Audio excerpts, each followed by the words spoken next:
আমরা ক্রিয়েটিভ ইকোনমিকে একটা বিশেষ গুরুত্ব দিতে চাই। দুইটা কথা আমরা এখন নতুন একটা care economy and other house the creative economy. And creative ইকোনমির মেইন পার্টনার হতে পারেন আপনারা, ইউ আর দি পিপুল, যাদের সবচেয়ে সম্ভাবনা রয়েছে ক্রিয়েটিভ ইকোনমি। অর্থাৎ আপনি শিক্ষা নেবেন, দক্ষতা নেবেন, এবং আপনার নতুন উদ্ভাবনী চিন্তার মাধ্যমে আপনি কি ধরনের কাজ করতে চান সেটা আউটসোর্সিং করবেন, অথবা অন্য কোনো প্রোগ্রাম করবেন, সফট মার্কেটিং করবেন, অথবা কোনো প্ল্যাটফর্ম করে বিজনেস করবেন, অথবা আপনি উদ্যোক্তা হয়ে সেটার মার্কেটিং করবেন। এবং ওই যে উনি বললেন যে বান্দর উনি বানাচ্ছেন, কিন্তু উনি কীভাবে মার্কেটিং করবেন এই নলেজটা ওনাকে নেটওয়ার্কিংয়ের মাধ্যমে হয়তো পাওয়া যেতে পারে। So we need to have the very good networking system, এবং রাষ্ট্রের দায়িত্ব হচ্ছে সেই নেটওয়ার্কিং সিস্টেম গড়ে দেওয়া এবং তাদেরকে হেল্প করা। এবং রাষ্ট্র যে ফান্ড, এই যে আমরা সবাই মিলে যে রাষ্ট্র, যে একটা 180 মিলিয়ন মানুষের একটা ছোট্ট দেশ, কিন্তু জনসংখ্যার দিক দিয়ে আমরা কিন্তু আলহামদুলিল্লাহ পৃথিবীর অত্যন্ত গর্বিত একটি রাষ্ট্র বলতে পারি, যে আমাদের 180 মিলিয়ন পপুলেশন আছে। এটাকে যদি আমরা সম্পদে রূপান্তরিত করতে পারি, so it's a big strength. It's a big strength.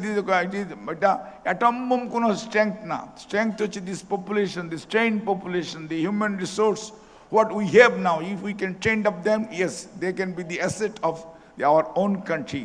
Not only the country, that can be the asset of this globe.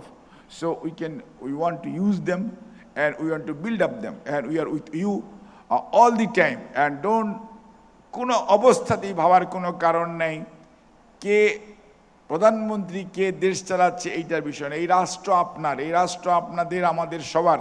So it's your rights and privilege, and it's your rights to have the support from all the corners and the government, whatever might be the nature of the government. And একটা জিনিস মনে রাখতে হবে যে অংশগ্রহণে আপনার ভূমিকা থাকতে হবে, অর্থাৎ ডেমোক্রেসি শুড বি রেস্টোর্ড।